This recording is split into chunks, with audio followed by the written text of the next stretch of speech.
Hello friends, దేవుని కృప వల్ల అయ్యగారు అమ్మగారు మీ అందరికీ దేవుని యొక్క విలువైన ప్రసంగములు స్వయంగా రాసినవి మీకు అందచేయాలని కోరుకుంటున్నాను.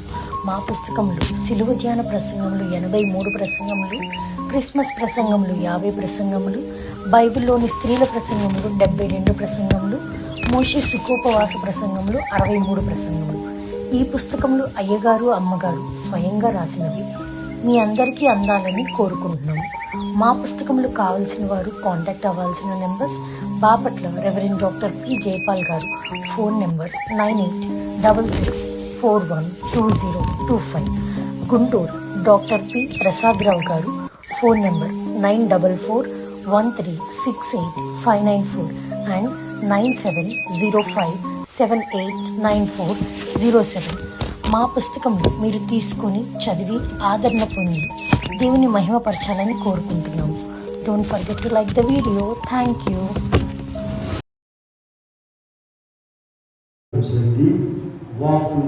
ప్రార్థన చేసుకుంటున్నాం. ప్రేమగల మాత్రమే ఇంతవరకు నాయన స్తుతుల ద్వారా, ప్రార్థనల ద్వారా, కీర్తనల ద్వారా దైవజనులు మాకు ఇచ్చిన ఆరాధన జరిపించుకున్నాం. మీరు ఇక్కడ ఉన్నందుకు స్తోత్రం. ఇప్పుడు నేను మాటలు వినవచ్చున్నాను. నాతో మాట్లాడుతున్నాను. వాక్యమైన ఇస్తున్నాము. నిన్ను వేడుకొని ప్రార్థిస్తున్నాం తండ్రి. వధువు సంఘము వరుణి కొరకు, వధువు సంఘము వరుణి కొరకు ఎదురు చూచుచున్నది.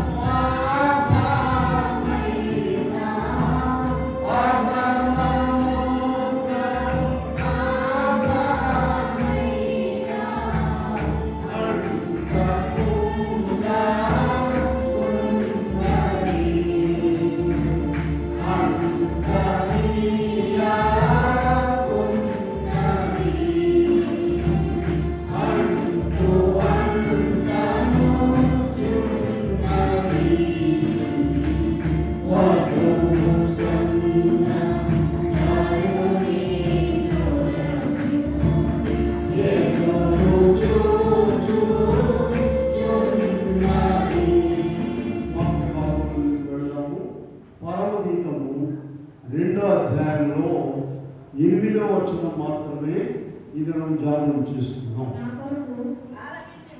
ఆలకించుడి, నా ప్రియుని స్వరము వినబడుచున్నది. ఇదిగో అతడు వచ్చుచున్నాడు, గంతులు వేయచు, కొండల మీదను ఎగసి దాటుచు, మెట్టల మీదను అతడు వచ్చుచున్నాడు. ప్రియమైన దేవుని బిడ్డలారా, ప్రభునామము నా కృపా సమాధానము దేవుడు మీకు ఎలాంటి అనుగ్రహించును గాక. ఆమేన్. మరి అక్కడ బైబిల్ మిషన్ మీటింగ్లు జరుగుతున్నాయి. మరి అమ్మగారు అసలైన శిశులైన బైబిల్ మిషన్ క్యాండిడేట్ కనుక ఇవాళ పాటలన్నీ కూడా నేను ఎప్పుడన్నా అడుగుతాను ఏం పాడదామని. ఈరోజు మీరు మాట్లాడుకునే టైంలో ఉదయకాలం వంట దగ్గరికి నేను వచ్చాను. నేను వెళ్ళేటప్పటికి లేట్ అయింది. అమ్మగారు కంప్లీట్గా ఆ పాటలే పాడేశారు.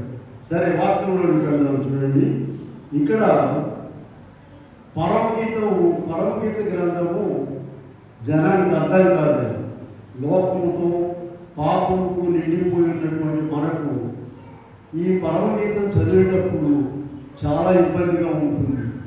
అందుకని ధర్మశాస్త్ర గ్రంథము పాత నిబంధన కాలంలో 30 ఏళ్ళు లోపల ఎవరు చదవడం కానీ, ప్రాక్టీస్ చేయడం కానీ, బోధించడం కానీ ఉండేది కాదు. అందుకే క్రీస్తు ప్రభువు కూడా అదే క్రమాన్ని పాటిస్తూ 30 సంవత్సరాలు నిండిన తర్వాత ఆయన వాక్యాన్ని బోధించడానికి ధర్మశాస్త్రాన్ని మరి పుట్టుకొని చదవడానికి. ఎందుకంటే ఆయన ధర్మశాస్త్రం రాయించింది ఆయనే, బోధించేది ఆయన. అయినా కూడా మరి ఈ లోకంలోనికి వచ్చి మన క్రమాన్ని ఆయన పాటించారు. ఇక్కడ చూడండి, ఒక్కటే వచనము మనం చూసినట్లయితే, ఆలకించుడి నా ప్రియుడి స్వరము. నా ప్రియుడు అనేటువంటి మాట ఎవరు అంటారంటే మామూలు అందరండి. నా ప్రియుడు, ప్రభువును ప్రియుడు అనొచ్చు. నా ప్రియుడు అనేటువంటి వారు పెళ్లి కుమార్తె వరుసలో ఉన్నటువంటి వారు. చాలా కొంచెం జాగ్రత్తగా వినాలి వాక్యాన్ని. మనం ఏదో వాక్యాన్ని మనసు పెట్టుకుంటే కాదు, బైబిల్ తీసుకుని చూడండి. వాక్యం జాగ్రత్త. ప్రభు ఎలాగో మనల్ని పట్టుకొచ్చాడు ఇక్కడికి, మనం రావడం కాదండి, ఆయన వలేసి పట్టుకొచ్చాడు ఇక్కడికి. ఎలాగొచ్చాం కనుక వాక్యం వినాలి. చూడండి, ఒక్క వచ్చి మాట్లాడుకుంటున్నాము. ఈ ప్రియురాలు ఆలకించుడి అని చెప్తూ ఉన్నాయి. ఆలకించుడి. సొలొమోను గారు 3 గ్రంథాలు రాశారండి. ఒకటి సామెతలు, రెండోది ప్రసంగి, మూడోది. ఈ మూటిని మరి ఏమన్నారంటే బైబిల్ పండితులైన వారు సామెతలు అనేది ఆవరణము. చూడండి, ప్రతి మందిరానికి కూడా 3 భాగాలు ఉంటాయి. ఆవరణము, పరిశుద్ధ స్థలము, అతి పరిశుద్ధం. అలాగే పాత నిబంధనలో ఇశ్రాయేలు యొక్క మందిరాలు కూడా అలాగే ఉన్నాయి. చూడండి, సామెతలు అనేటువంటిది ఆవరణము. వింటున్నారమ్మా? ఆవరణంలోకి ఎవరైనా రావచ్చు. మన ఇంటి ఆవరణం కూడా అంతేగా, ఎవరైనా వస్తారు వెళ్తారు, అంతవరకే. పరిశుద్ధ స్థలంలోనికి వచ్చేది ఎవరంటే ఇంకా ఏర్పాట్లో ఉన్నవారు. ప్రసంగి గ్రంథంలో చూసారా, అది పరిశుద్ధ స్థలములకు గుర్తు. ఈ పరిశుద్ధ స్థలంలో అనేక మంది, అంటే ఆవరణంలో వారు వేరే, కొంతమంది వారి బ్రతుకంతా ఆవరణంలోనే అయిపోతూ ఉంటుంది. లోపలికి శరీరాలు లోపల ఉంటాయి కానీ వారి బ్రతుకంతా ఆవరణానికే పరిమితం అయి ఉంటుంది. కనుక ఇక్కడ చూస్తే 3వది అతి పరిశుద్ధ స్థలము. ఈ పరమగీతము అతి పరిశుద్ధ స్థలానికి సూచనగా ఉంది. చూడండి, చాలామంది పరిశుద్ధ స్థలం నుండి వెనక్కి వెళ్ళిపోతారు. పరిశుద్ధ స్థలం అంటే ఏ పుస్తకం అనుకున్నాం మనము? ప్రసంగి. ప్రసంగి చివరి ఒక మాట మనం చూడండి, చివరి అధ్యాయం చివరి మాట చూద్దాం. 14వ వచనంలో గూఢమైన అంశమును కూర్చి ఆయన ప్రతిక్రియను చెడ్డదైనా సరే ఈ తీర్పులోనికి తెస్తారనే, తీర్పు అనే మాట్లాడగానే మన దగ్గరికి వెళ్ళిపోతారు, ఆవరణలో నుండి వెళ్ళిపోతారు, పరిశుద్ధ స్థలం నుండి వెళ్ళిపోతారు. కనుక ఇక్కడ ప్రియురాలు అనేటువంటి ఆమె సామాన్యమైన స్థితి కాదండి. ఈ ప్రియురాలు అనేటువంటి ఆమె పెళ్లి కుమార్తె వరుసలో ఉన్నటువంటి ఆమె. చూడండి, పరిశుద్ధ గ్రంథంలో 66 పుస్తకాలు ఉన్నాయి, మనకు తెలుసు కదా. 66 పుస్తకాల యొక్క సారాంశం ఏంటంటే, ఇదిగో ప్రభు వస్తున్నాడు. ఒక్క మాట. ఇది 66 పుస్తకాల సారాంశం చెప్పండి. 66 పుస్తకాలు ఇంట్లో గ్రంథం ఉంది కదా. దీని సారాంశం ఏంటంటే, ప్రభు వస్తున్నాడు, దేవుడు వస్తున్నాడు. చూడండి, పాత నిబంధన పుస్తకం మొత్తం కూడా మెస్సయ్య వస్తున్నాడు వస్తున్నాడు వస్తున్నాడు అని బోధించి, క్రొత్త నిబంధన వచ్చాడు, ఇదిగో దేవుడి గొర్రెపిల్ల. తర్వాత మొత్తం 66 పుస్తకాలు కలిసి మరలా వస్తున్నాడు అని చెప్తుంది. ఈ సారాంశం ఎక్కడైనా చెప్పండి, భక్తులైన వాడు రాసినటువంటిది. 66 పుస్తకాల సారాంశం ఏం చెప్పండి? దేవుడు వస్తున్నాడు. ఇప్పుడు ఒక పాయింట్ ఉంది ఇక్కడ, రానియండి పోలేండి మాకెళ్ళండి అని అనుకుంటారేమో. అలా కాదండి. సర్వ సృష్టికర్త ఆయన, సర్వమానవుల ప్రాణం వాళ్ళ చేతిలో, ఆయన చేతిలో ఉన్నది. నీ కలిగిన మొత్తం ఆయన ఇచ్చిందే, నువ్వేదో తెచ్చుకున్నావు అనుకోబాక. కనుక ఆయన రావడము, రక్షణ తెచ్చారు, బోధించారు, మళ్ళీ రాబోతున్నాడు. పాత నిబంధనలు ఏం చెప్పారంటే మెస్సయ్య వస్తున్నాడు వస్తున్నాడు. అది ఎక్కడ దాకా పోయిందంటే ఆ మాట అన్యులలో కూడా. చూడండి, యోహాను సువార్త 4వ అధ్యాయంలో సమరస్త్రీ ఏమందంటే యేసు ప్రభుతో మెస్సయ్య వస్తాడని విన్నామయ్యా మేము అని చెప్తుంది ఆయనకి. కనుక ఇక్కడ ప్రియులారా, పాత నిబంధన అంతా, పాత నిబంధన స్వరం ఏంటి చెప్పండి? మెస్సయ్య వస్తున్నాడు వస్తున్నాడు వస్తున్నాడు. క్రొత్త స్వరం ఏంటి?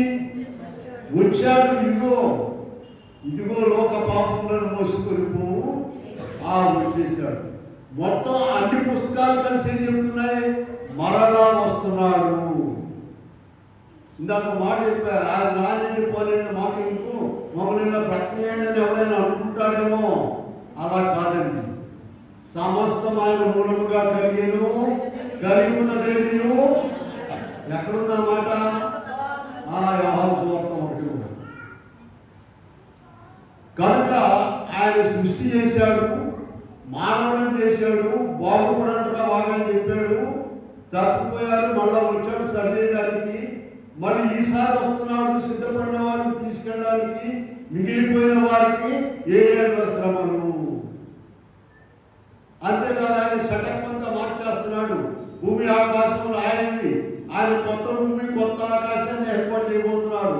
అప్పుడు మీరు పాత్రలో ఉండడానికి లేదు. ఇక్కడ ఏ మతమైనా కావచ్చు, ఏ కులమైనా కావచ్చు, ఏ ప్రాంతమైనా కావచ్చు, ఏ దేశమైనా కావచ్చు, ప్రతి మనిషిని ప్రతి జీవిని ఆయన బ్రతికిస్తున్నాడు. అబ్బాయి రెండే విధాలు నరుగాల తిరిగి రండి అనగానే నోరు మూసుకుని గెటవ్. కనుక ఆయన రాక చాలా ప్రాముఖ్యమైనది. వీళ్ళారా 66 పుస్తకాలు సాధన చేయండి చెప్పండి.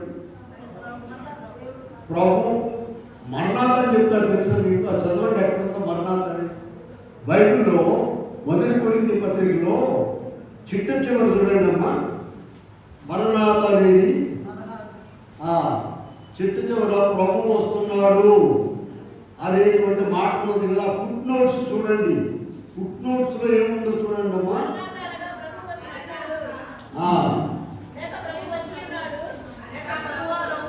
1 కొరింథీ 16 అధ్యాయంలో ఉంది కదా. ఎక్కడమ్మా ఉన్నది? ఫుట్ నోట్స్ లో ప్రభు వస్తున్నాడని కింద ఫుట్ నోట్స్ చూడండి. అక్కడ మరణాత అనగా ప్రభు వచ్చుచున్నాడు, ప్రభు వచ్చి ఉన్నాడు. మరణాత అని చెప్తుంటారు చూసారా? మరణాత అని చెప్పేవాడు అంటే ఏంటి? ప్రభు వస్తున్నాడు. మరి ఎవరు జాదయ్య గారు ఉంటే మరణాతలు అంటే ఏం చెప్పాడంటే ఆయన మరణాత. అలా కాదండి. మరణాత్ అంటే ప్రభు వస్తున్నాడు. అన్ని రాశారు, క్లియర్గా రాశారు కదా. ప్రభు వస్తున్నాడు, ప్రభు వచ్చిన్నాడు, ప్రభారము. 3 కాలాల మాట అక్కడ ఉందండి. మరణాత్ అనేటువంటి మాట బైబిల్లో. ప్రభు వస్తున్నాడు, ప్రభు వచ్చాడు, ప్రభు మళ్ళీ రాబోతున్నాడు. ఏదో ఊరికే మన ప్రాంతంలో మాట చెప్తారు, విన్నారా? శంకడ అద్దరికి పోయాడంటే వచ్చాడు అంటాడు. ఉపయోగం లేకుండా పనులు ఉంటే ఇది ఈ సామెత ఒక వ్యాపించింది. అయ్యా ఇలా కాదు, ఆయన భూమి ఆకాశంలో నోటి మాట ద్వారా చేశాడు. బాగుపడండి అని చెప్పాడు, బోధిస్తున్నాడు. ఎవరైతే సిద్ధపడతారో వాళ్ళని తీసుకెళ్తాడు.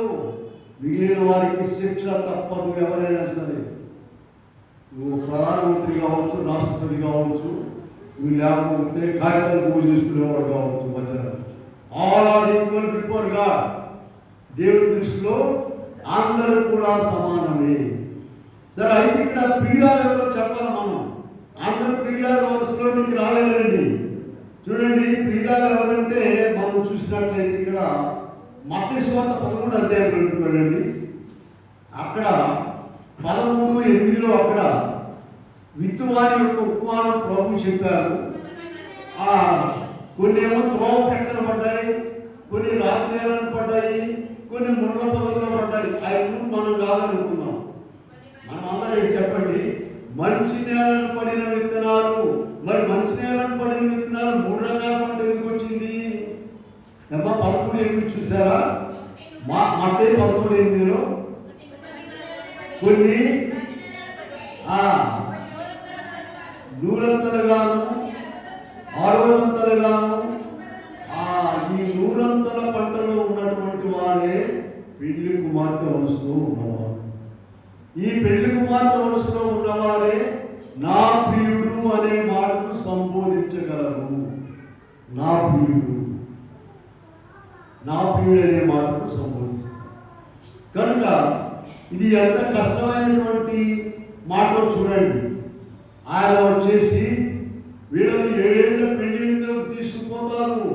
సిద్ధపడిన వారిని అనేక వాటిలో చూస్తున్నాం మనము. ఆయన మరలా వస్తాడు. ఆరాధనలో ఒక భాగం చదివి చూడండి. ఇందాక అపోస్తల కార్యంలో ఆయన ఆ శిష్యులను తీసుకొచ్చి ఆరోహణపై వెళ్ళిపోతుండగా అక్కడ ఏం జరిగిందో చూడండి. 9వ వచనంలో చదివాం కదా. ఈ మాటలు చెప్పి వారు చూస్తుండగా ఆరోహణమాయను కొనిపోయిన ఆయన వెళుతుండగా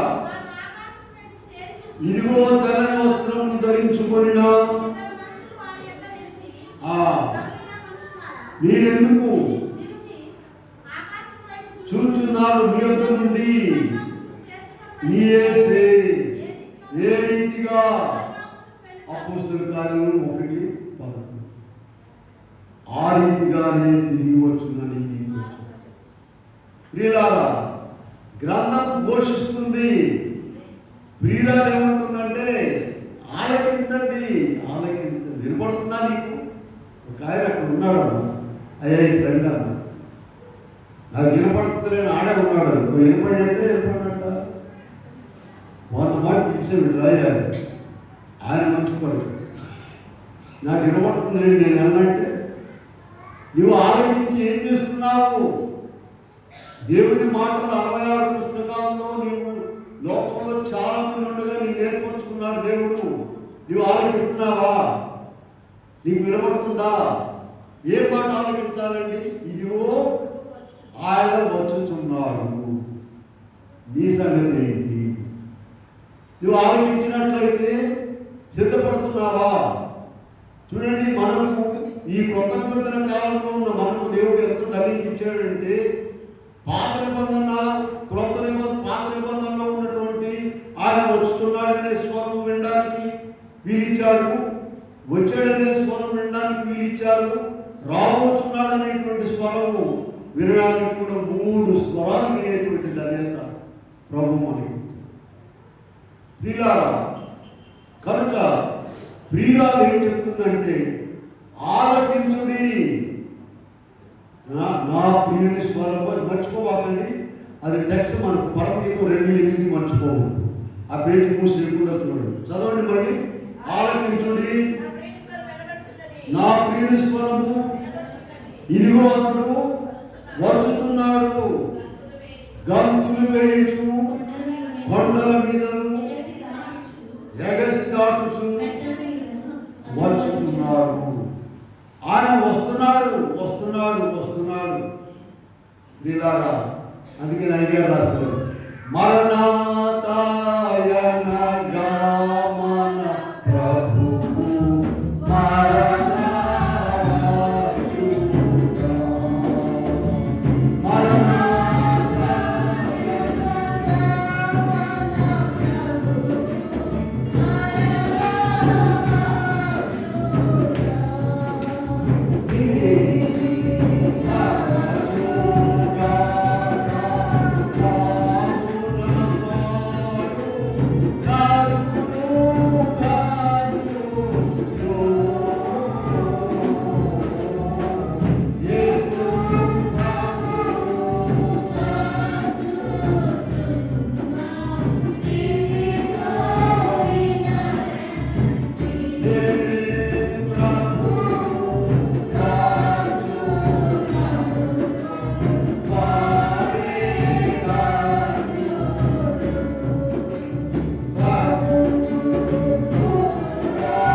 ప్రియులారా, నువ్వు సిద్ధపడి ఉండాలి. బ్రతికినా సరే, చనిపోయినా సరే.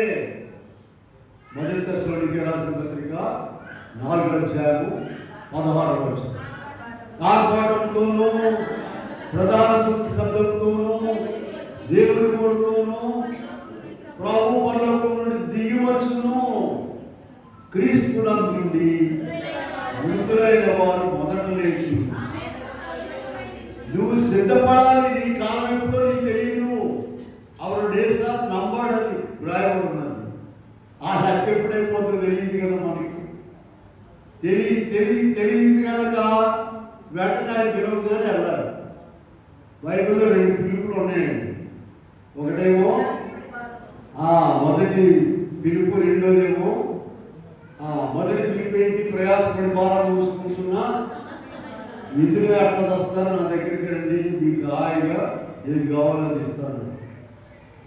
ఇక రెండో పిలుపు ఏంటి? నరులారా, ఆ యొక్క జాలయ వెలగబెట్టింది చాలు వచ్చేసింది. ఆయన పిలిచిన తర్వాత ఎవడు ఆగడానికి లేదండి బాబు. వాడి ఆరోగ్యం, వాడి మందులు, వాడి బలము, వాడి ఇళ్ళు, వాడి తలాలు, వాడి కోట్లు ఏమీ పని చేయలేము. సరే, వాక్యంలో కుదరదు. ఇప్పుడు పాత నిబంధనలు ఆయన స్వరం విందాము. కొన్ని మాత్రమే రాస్తున్నాము. ఆదికాండంలో 3:15 అక్కడ ఆదాము వరకు ప్రభు ఒక మాట చెప్పాడు, నేను వస్తాను. చదవండి. ఆదికాండము 3:15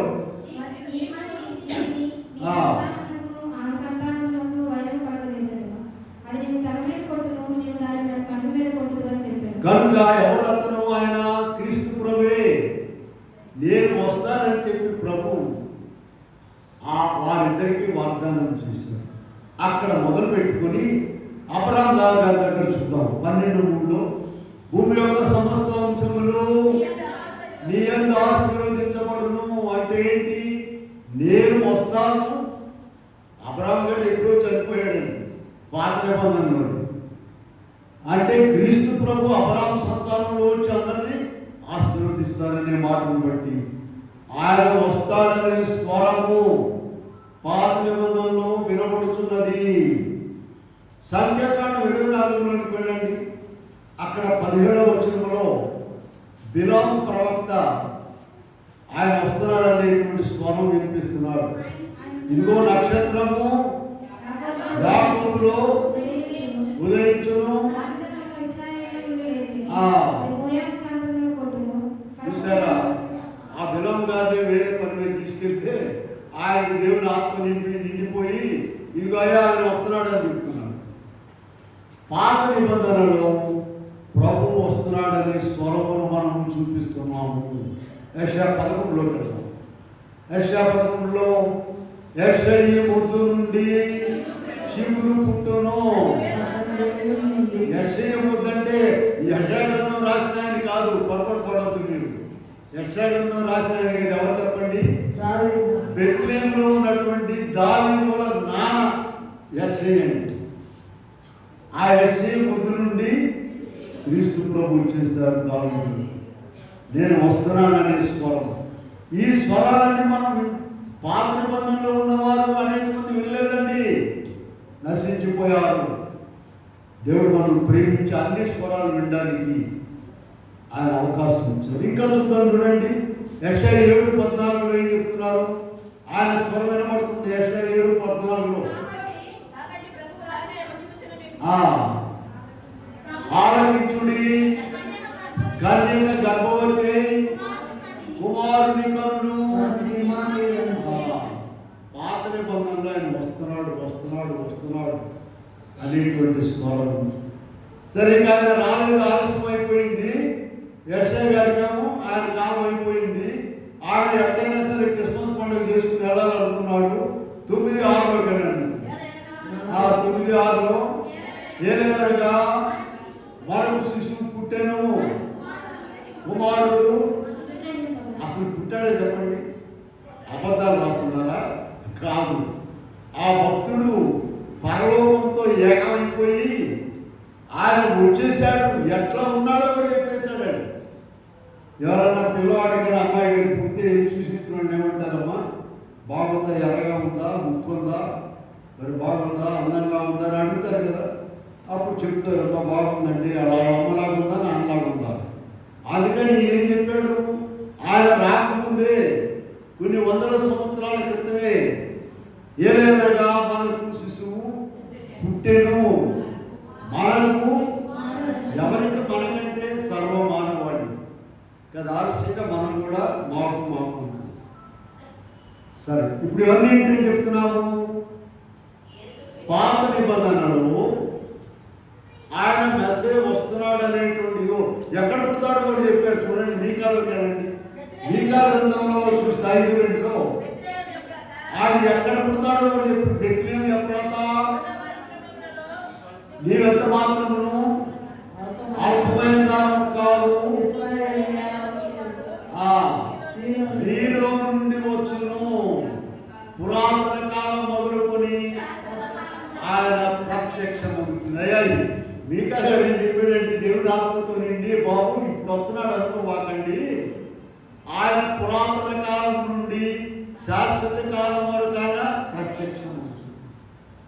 చూడండి, ఇక్కడ సమయం లేదు, 7 రిఫరెన్స్లు చెప్పామండి.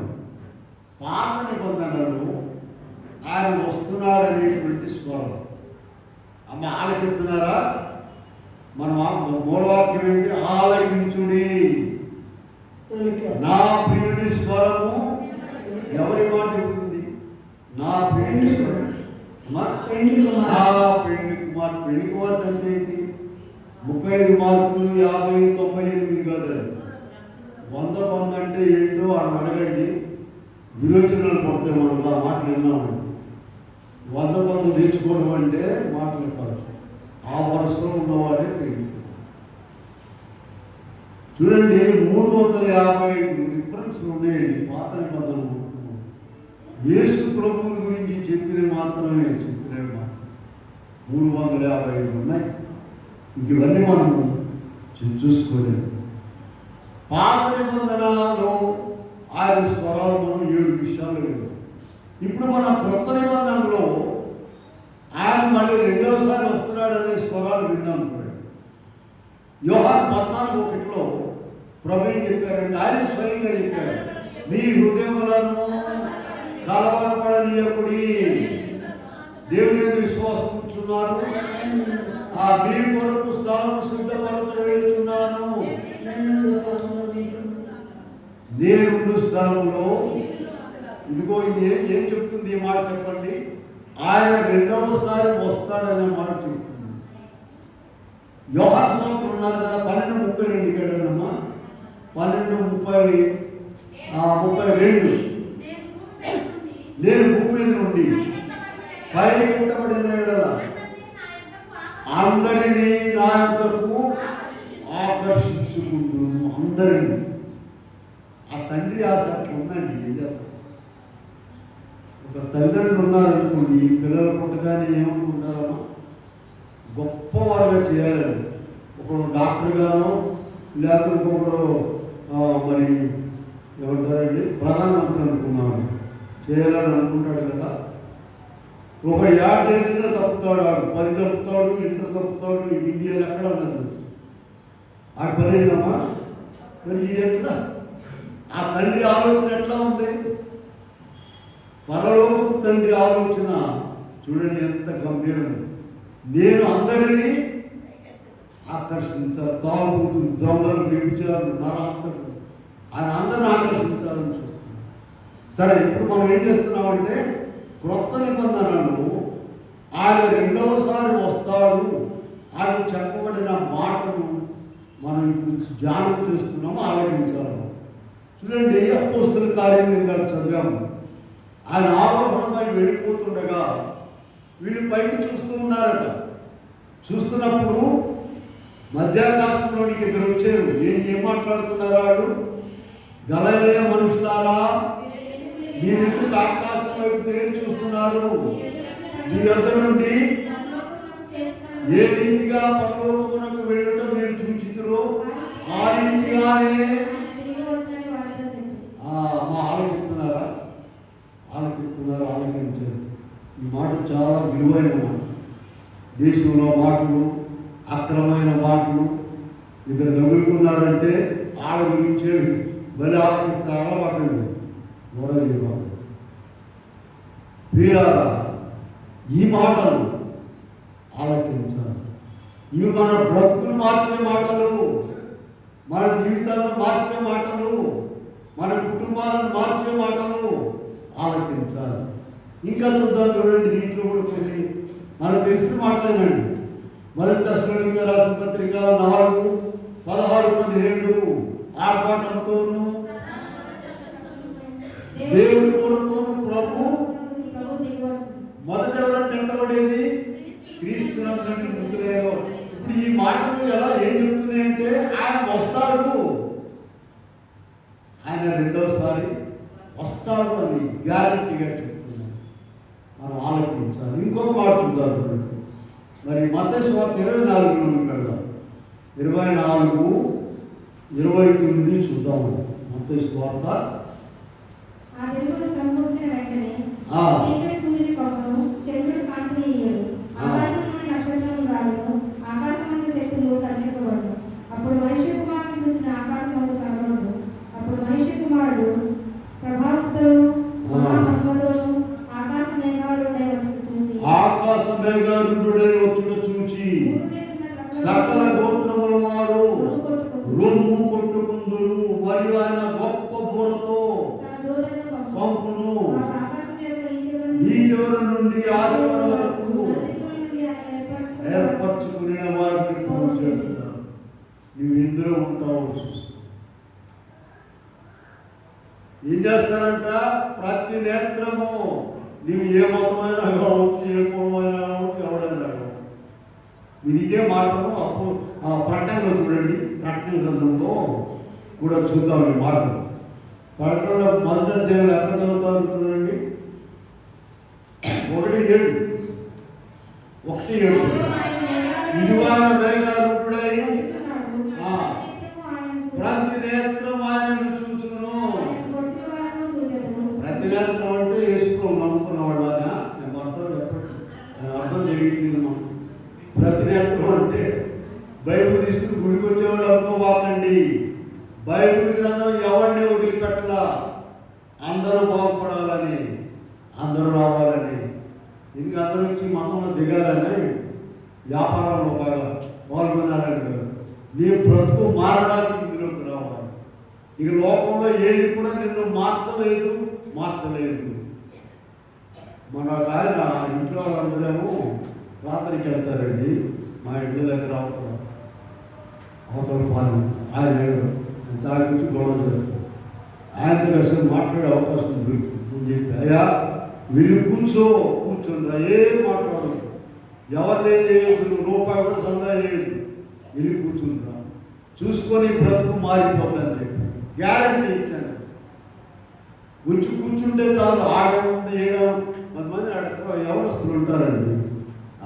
వెళ్తున్నా ఉంటాడు గుడికండి అంటారు. ఆడేవో చెప్పేవాళ్ళు లేడు, వీడు పెద్ద పండితుడు, ఆడేవో చెప్పేవాళ్ళు.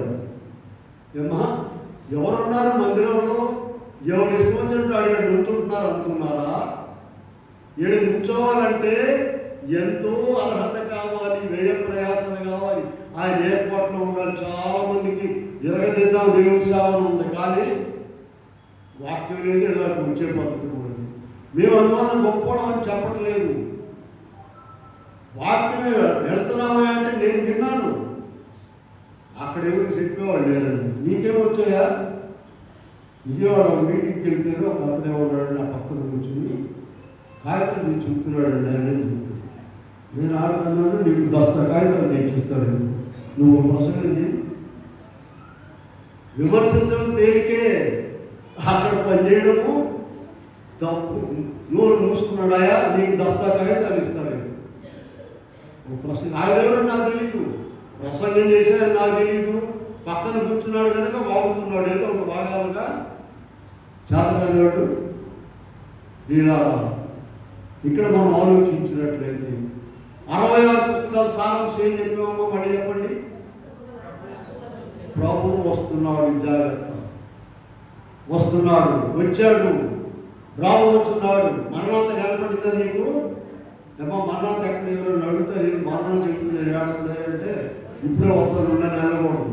అడిగి బైబిల్ చూపించి వెళ్ళాలంటే చాలామంది సేవకులు దేవుడు కనబడి మాట్లాడతాడని చెప్పరండి. ఎందుకో తెలుసా? వాక్యం అవగానే కింద దిగగా నీకేం కనపడి మాట్లాడాడు అంటే ఇప్పుడే వస్తాం ముందు పని ఉందంటే అని వెళ్ళకూడదు, చెప్పాలి దేవుడు ఏమేమి మాట్లాడాడు. కనుక సరే, కొత్త నిబంధనలు ఇంకా ప్రకటనలో చాలా ఉన్నాయండి. ప్రకటన 1:7 చదివాం కదా. 22కి వెళ్ళండి. 22:7, 22:12. ఈ గ్రంథంలోని ప్రవచన వాక్యములను కైకొని వాడుతాను. 22:7 చదివారు, 12 చదవండి, 20 చదవండి. 22:20 ఇదిగో నేను త్వరగా వచ్చుచున్నాను. ఈ మాట నీకు వినబడుతుందా? లీలారా, పాత నిబంధన కాలంలోనే ఈ మాటలు ఉన్నాయండి. కొత్త నిబంధనగా యోవేలు గ్రంథంలోకి వెళ్ళండి దయచేసి. యోవేలు గ్రంథంలో 2:16 చూద్దాం. 2:16 పెళ్లి కుమారుడు 16 చివరి చదవండి. పెళ్లి కుమారుడు అంతఃపురంలో నుండి పెళ్లి కుమార్తె గదిలో నుండి రావలను. చూస్తారా? పెళ్లి కుమారుడు అంటే క్రీస్తు ప్రభువు. అంతఃపురంలో మించిన అంతఃపురము పరలోక రాజ్యము. పెళ్లి కుమార్తె ఎక్కడి నుంచి రావాలంట? మనం రోజు ప్రతి ఆదివారం చెప్తున్నాం చూసారా? 2 పూట్ల ప్రార్థన చేయాలని చెప్తున్నామే. అది ఆ గది. ఆ గదిలో ఉండాలి. ఎవరైనా సరే గదిలో సిద్ధపడాలి. ప్రియులారా, అక్షరార్థంలో కరెక్టు, ఆత్మీయార్థంలో కరెక్ట్. పెళ్లి కుమార్తెను ఎక్కడ సిద్ధపరుస్తారమ్మా? చెప్పాలి. బజార్లో సిద్ధపరుస్తారా? మంచి గది చూపించండి. ఏంటిది? అమ్మాయిని సిద్ధపరచాలని గదిలో తీసుకెళ్ళి. అలాగే ప్రార్థన గది చక్కగా రాస్తారు అక్కడ. పెళ్లి కుమారుడు అంతఃపురములో నుండి. నీవు ప్రతిరోజు గదిలోకి వెళ్తున్నావా?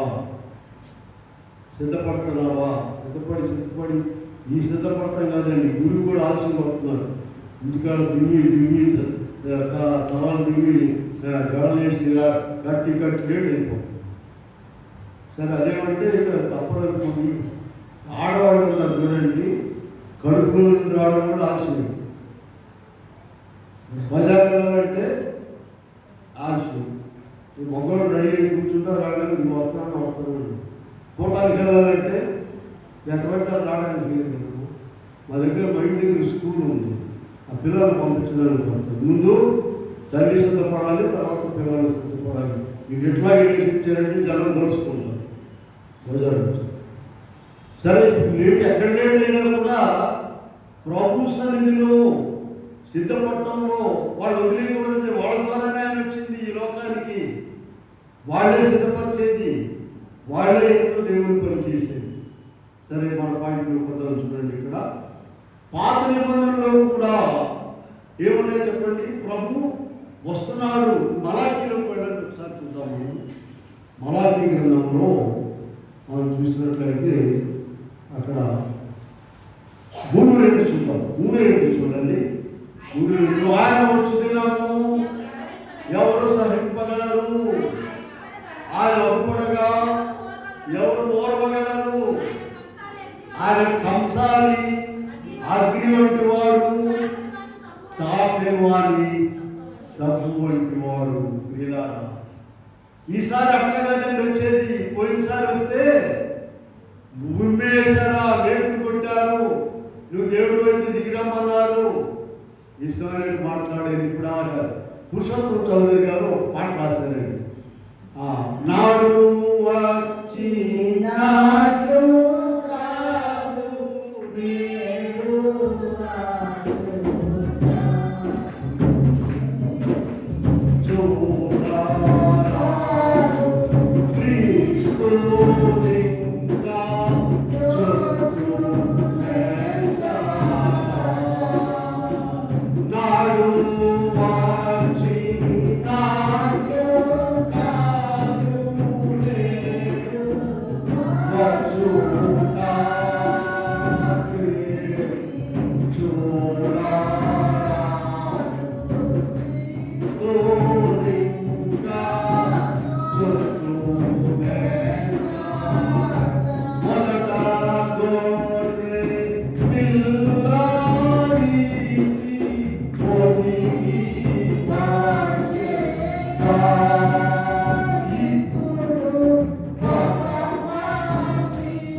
అయ్యా మీరు తాగుబోతున్నారు, దొంగ అన్నారు, విడిచారనే మాట అసలు ఉమ్మేశారండి.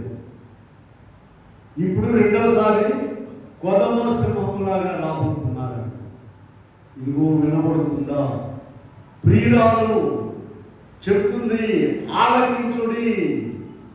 సిద్ధపడినటువంటి ప్రియురాలు, ప్రభు వచ్చినప్పుడు రెడీగా వెళ్ళిపోయే ప్రియురాలు, లోకమాలిన్యం అంటకుండా ఉన్న ప్రియురాలు, నిత్యము ప్రభుతో ఉండేటువంటి ప్రియురాలు ఇదను మనతో మాట్లాడుతుంది. పరమగీతము 2:8 ఆలకించుడి, నా ప్రియుని స్వరము వినబడుచున్నది, గంతులు వేయచ్చు. చూడండి, ఆయన వచ్చినప్పుడు భయంకరమైన పరిస్థితులండి. 2వ పేతురు పత్రికలోకి వెళ్దాం. చూడండి ఒకసారి 3వ అధ్యాయము 10వ వచనం చూద్దాం. 2వ పేతురు 3:10 చూడండి. ఏదైనా ప్రభు దినము దొంగ వచ్చినట్లు ఆకాశములు మహాధ్వనితో గతించిపోవును, పంచభూతములు వికటమైన వేదంతో లయమైపోవును, కాలిపోవు ఇవన్నీ ఇట్లు లయమైపోవును కనుక మహావేదంతో కలిగిపోనట్టు కనిపెట్టుచు ఆశతో అపేక్షించుడి. మీరు పరిశుద్ధమైన ప్రవర్తనతో జాగ్రత్తగా ఉండవలెనని ఆయనను మన వాగ్దానమును బట్టి క్రొత్త ఆకాశము.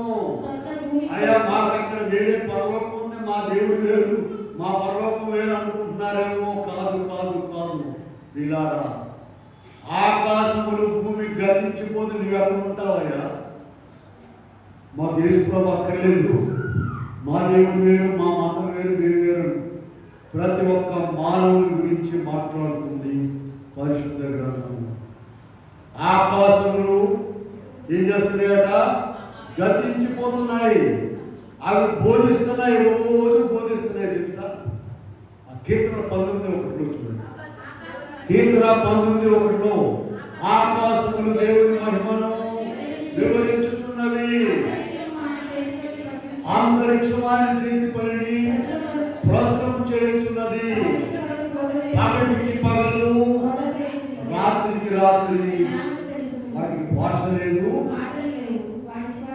అసలు ఏంది, ఎవరు చేసేది ఆలోచిస్తున్నావా?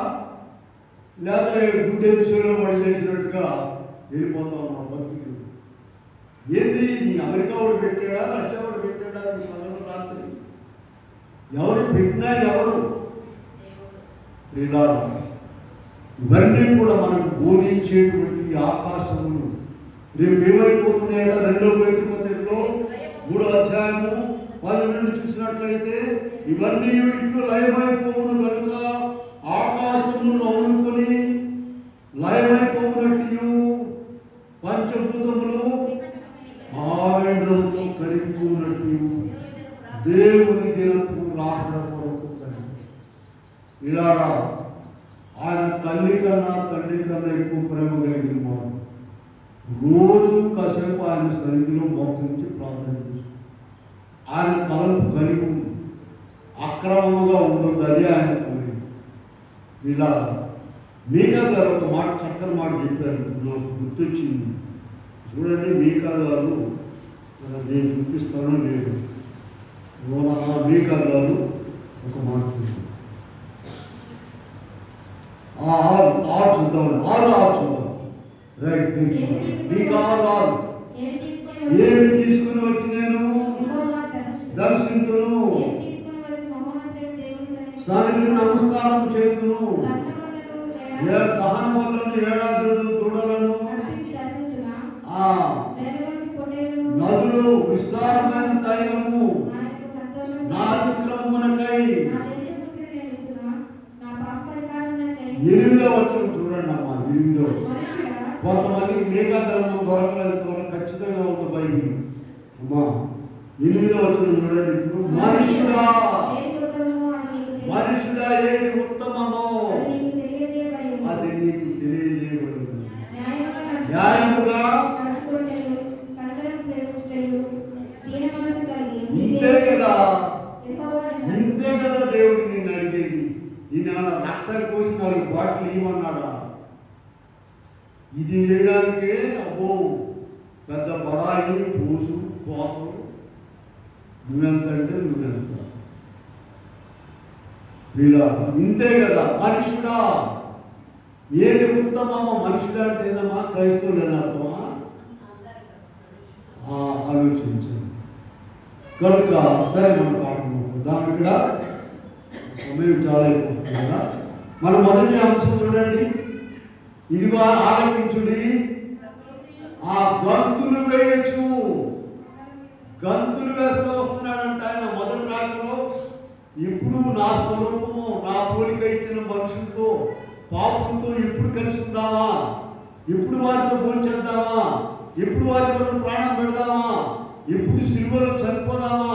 ఇప్పుడు అందరినీ ఉద్ధరించుదామా అని గంతులు వేస్తూ మొదటి రాకలో వచ్చాడు.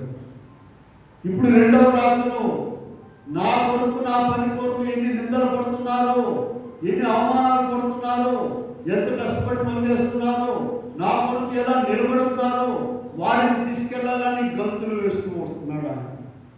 ఉన్నది కదా, మన మొదటి పాటలో ఉన్నాం కదా, పరమగీతం 2:8 గంతులు వేయచ్చు కొండల మీదను మెట్టల మీదను ఎగసి దాటుచు ఆయన వస్తున్నాడు.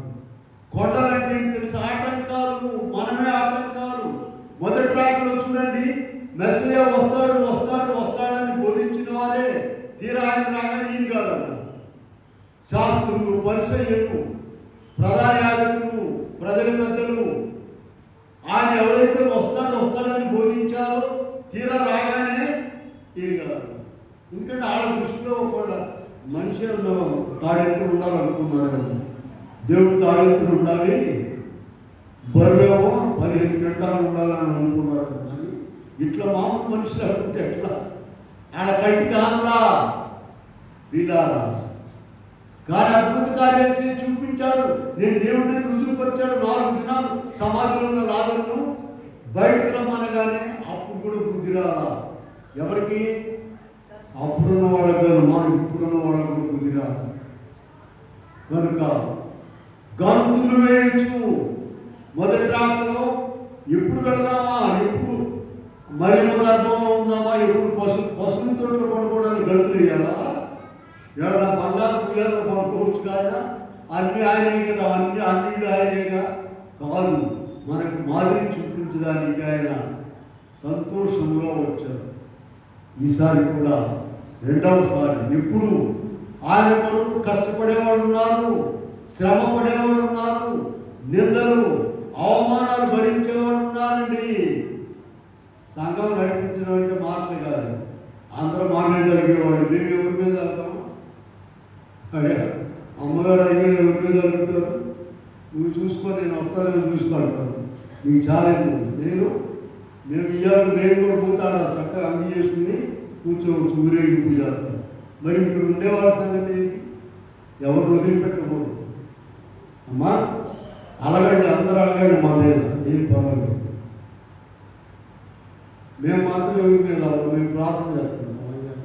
చాలా కంప్లైంట్లు ఉన్నాయి కదా, అసలు మేము ఎవరు కంప్లైంట్ చేస్తాం తెలుసా? తెల్లవారుతాం లేస్తామయ్యా, అది ఎక్స్ వై జడ్ వయ్యా. ఆ కంపేరే ఎక్స్, కంపేరేమో ఇంగ్లీష్లో అంటారు. కనుక రిపోర్ట్లు నాకు ఉండే మంచుకున్నాను. కనుక ఇక్కడ ఆయన గంతులు వేస్తూ వస్తున్నాడు. తగ్గించుకోవద్దు ఎవరు కూడా. యేసుప్రభు అంటే ఆయన కాళ్ళు కడిగేటండి శిష్యులు, మనకేం పని అండి అయ్యా, న్యాయమేనా? ఆయన గడి పనిపాటు లేదు కనుక 12 మంది కాళ్ళు కడిగాడు, నాకేం పని అండి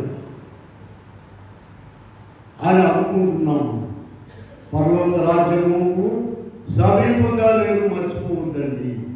ఆయన ఎన్నో చూపించి వెళ్ళాడు మాదిరి. నీవు మాదిరిలో ఉండకుండా సరే గంతులు వేయచ్చు వచ్చేస్తున్నాడు ఆయన ప్రియులారా.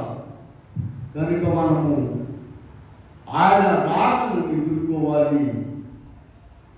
ఎవరు నశించలేదు, ఎందుకు ఆలస్యం ఎందుకు చేస్తున్నారని అనుకుంటాం మనం. చూడండి 2వ పేతురు పత్రికలోని ఇందాక వెళ్ళాలి చూడండి. 2వ పేతురు పత్రికలో ఎందుకు ఆలస్యం చేస్తున్నారా అనేది చూద్దాం. 9వ వచనం చూద్దామండి. 3:9 కొందరు ఆలస్యమని ఎంచుకున్నట్లు ఆలస్యం చేయవాడు కాదు, కానీ అందరూ మారు మనసు పొందవలనని కోరుచు మీ ఎడల దీర్ఘశాంతం. ఇంకా ఇంకా ఇంకా సరి చేసుకుంటారేమో, ఇంకా సరి చేసుకుంటారేమో, ఇంకా ఆలస్యం చేస్తూ ఉన్నారు. యెషయా గ్రంథంలోకి వెళ్ళండి. ఒక వార్తలు అన్ని పుస్తకాల్లో ఉంటాయండి. యెషయాలోకి వెళ్ళారా 30:18 చూడండి అమ్మ ఒకసారి. 30:18 చూద్దాం. ఎందుకు ఆలస్యం చేస్తున్నారు?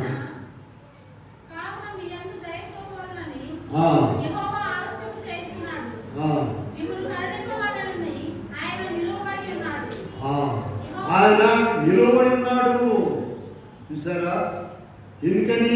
మన కొరకు ఇంకా ఇంకా సర్దుకుని కావున మీ యందు దయ చూపవలనని యెహోవా ఆలస్యం చేస్తున్నాడు, నిన్ను కరుణింపులని ఆయన నిలబడి ఉన్నాడు. అమ్మ ఎవరన్నా మందిరానికి వస్తా, నేను కూడా వస్తాను ఉండమ్మా అని అందరికీ ఎంతసేపు కూర్చుంటారమ్మా అక్కడ? 5 నిమిషాలు కూర్చుంటారా? ఆ మీకు లోపలికి సర్దుకుంటూ ఉంటారు. వచ్చారా పొద్దుకు ముందు వచ్చేస్తారు. ఆయన అయితే చూడండి యెషయా 65 మాట ఉంది చదవండి. తమ ఆలోచనలను అనుసరించి చెడు మార్గమును నడుచుకొనుచు లోబడనులని ప్రజల వైపు దినమంతా మన పిల్లల కొరకు దినమంతా చేసేస్తామా? ఒకసారి చేసేస్తాం, రాలంటే గెట్ అవుట్ పవర్ ఎవరు అని. ఒక నిమిషమే మనం. ఆయనైతే జాలి చేత తన హస్తములు చాపి యున్నాడు. జాలి చేత తన హస్తములు చాపి యున్నాడు.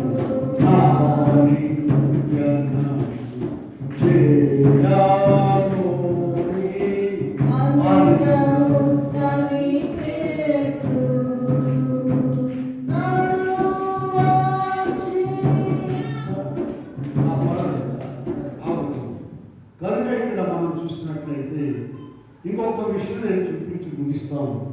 ఆయన ఎప్పుడు వస్తాడో నేను మార్కు స్వార్థలోకి వెళ్దాం అందరం. మార్కు స్వార్థ 35 నుండి చదువుకున్నాం చూడండి. ఇంటి యజమానుడు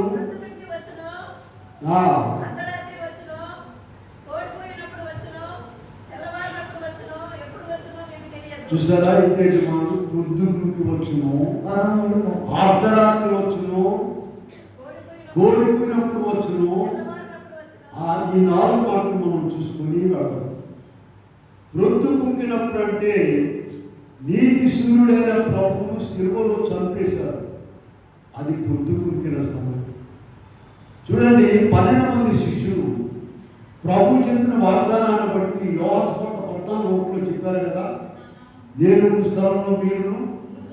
ఆయన వెళ్ళగానే తెల్లారి నుంచి ఎదురు చూశారు, ప్రభు వస్తాడని. ఆయన వెళ్ళిపోగానే ప్రభు వస్తాడు, మమ్మల్ని తీసుకెళ్తాడని ఎప్పుడు 2000 సంవత్సరాలు. అది ప్రొద్దుకుంకేటువంటి సమయం. రెండో సమయం ఏంటి చూడండి, అర్ధరాత్రి. అర్ధరాత్రి అంటే దీపమై ఉన్నటువంటి దేవుని వాక్యమైన బైబిల్ను దాచిపెట్టారు. అది అర్ధరాత్రి. బైబిల్ గ్రంథాన్ని దాచిపెట్టారు. ఆ కాలంలో వస్తారేమో చూశారు, రాలేదు. మూడోది ఏంటమ్మా, ఓడిపోయినప్పుడు అనగా ఆ గ్రంథాన్ని బయటకు తీసుకొచ్చారు దేవుడు మార్టిన్ లూథర్ గారి ద్వారా. అనేక దేశాల్లో మిషనరీలు బయలుదేరి ప్రభు వార్తను ప్రకటించారు. అది కోడిపోయినప్పుడు వేళ, అప్పుడు కూడా రాలేదు. ఇంకా చివరిది ఏం చెప్పండి, తెల్లవారినప్పుడు వచ్చింది. ఇది ప్రభు వచ్చేటువంటి ఇప్పుడు ఆ పొద్దు కుంకినటువంటి సమయంలో ఆ పొద్దు ఆ నీతి సూర్యుడు ఇప్పుడు మళ్ళీ రాబోతున్నాడు. చూడండి, సూర్యుడు ముందు వస్తాడా, వెలుతురు ముందు వస్తామా? సూర్యుడు ముందు రాడు, ముందు వెలుతురు వచ్చేస్తుందంతా కమ్ముకున్న తర్వాత అప్పుడు. అలాగే ప్రభు రెండోసారి వస్తాడనే వాగ్దానాలన్నీ కూడా నెరవేరింది. అన్నీ నెరవేరింది. అన్ని వాగ్దానాల్లో ప్రాముఖ్యమైన సూచన ఏంటంటే విశ్వాసం. ఆ విశ్వాసం అనేది లూకాసు వార్త 18వ అధ్యాయంలో ప్రభు విశ్వకరించాం ప్రార్థించండి అనే ఉపమానం చెప్తూ అక్కడ 7వ వచనం అనుకుంటా చూడండి, ఆయనను మనుష్య కుమారుడు వచ్చినప్పుడు భూమి మీద విశ్వాసం కనుగొనున్నా. విశ్వాసం ఉన్నదండి. ఆయన వస్తున్నాడని విశ్వాసం ఉండదు. ఆయన బాగు చేస్తాడని ఏదో ప్రార్థనకు వస్తున్నాం వెళ్తున్నాం, విశ్వాసం తగ్గిపోతుంది. అయితే ప్రార్థన చేసుకోవాలని చెప్పి రాశారు కదా అయ్యారు, విశ్వాసము లేని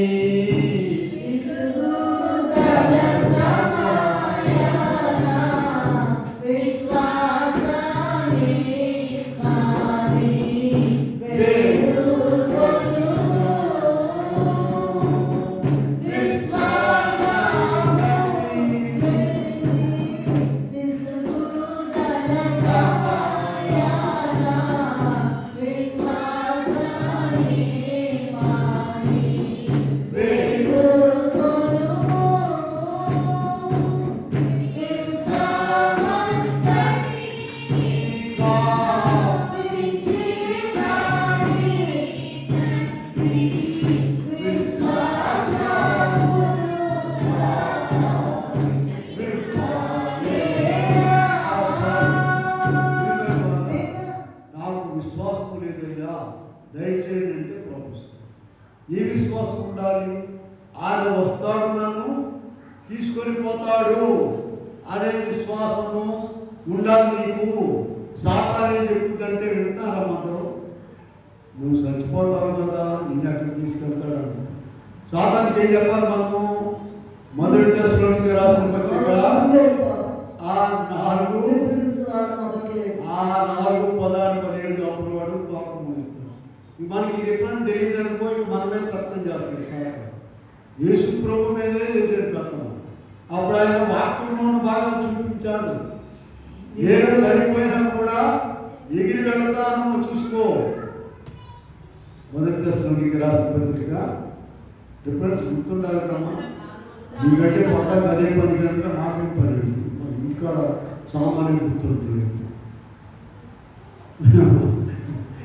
మన ఇంటికాడ నిన్నటి కూర మొన్నేమో గుర్తు రావట్లేదు. అది ఈ పెద్ద ఆయన ఉన్నాడు, ఆయన అడిగితే ఏం కోరుతున్నాడు అడిగితే ఆయన ఏమంటాడు, పొద్దునే తిన్నారు అమ్మ, ఏం కోరుకుంటాను మనం తిన్నాను. ఇక ఇద్దరు కలిసి చెప్తారు అన్నమాట. వీళ్ళు అదే గుర్తు లేకపోతే ఈ రిఫరెన్స్ ఎవరండి గుర్తుపెట్టుకునేది. మీరు చెప్పుకుపోతారు గుర్తుందంటారు అమ్మా. కనుక ఆయన వస్తున్నాడు. ఇవాళ పాటలు చెప్పండి అమ్మా. ఇదిగో ఆయన వచ్చుచున్నాడు. వినపడుతుందా? వినపడింది ఏం చేస్తున్నావు? సిద్ధపడుతున్నా. కనుక జాగ్రత్త. ప్రభు ఆయనే వచ్చి మాట ద్వారా భూమి ఆకాశంలో కలిగజేసిన దేవుడు ఆయన వచ్చి మనం ఎలా బ్రతకాలో, ఎలా ప్రార్థించాలో, ఎలా తగ్గించుకోవాలో చూపించి వెళ్ళాడు, మర్చిపోబాకండి. సిద్ధపడి ఉండునని చెప్పిన ప్రభువా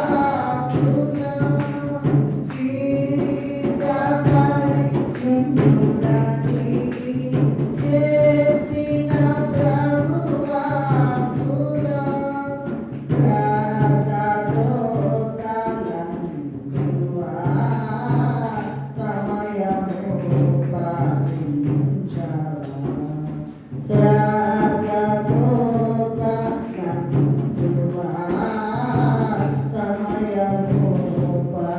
సరే, ప్రార్థన చేద్దాము. ప్రార్థన చేద్దాం. ప్రభానికి వస్తున్నామనేటువంటి స్వరము 66 పుస్తకాలను ఉన్నది. నేను దానిని ఆలకించి బుద్ధి నాకు దయచేయండి అని ప్రార్థన చేసుకుంటాను. ప్రభుత్వ మాత్రం ఏ ఒక్కరు దర్శించుకుని నాకు ఇష్టం కాదన్నా ఎన్నో విషయాలు చెప్పు నాకు అయ్యా. ఇదిగో మొత్తం 66 పుస్తకాల సారాంశం ప్రియురాల ద్వారా మాకు వినిపించారు. మేము ఆలకించి ఈ రెండవ ఆటలు సిద్ధపడి కృప దయచేయండి. ఈ స్నామం వేడుకొని ప్రార్థిస్తున్నాము. ఆమె కూర్చున్నాం.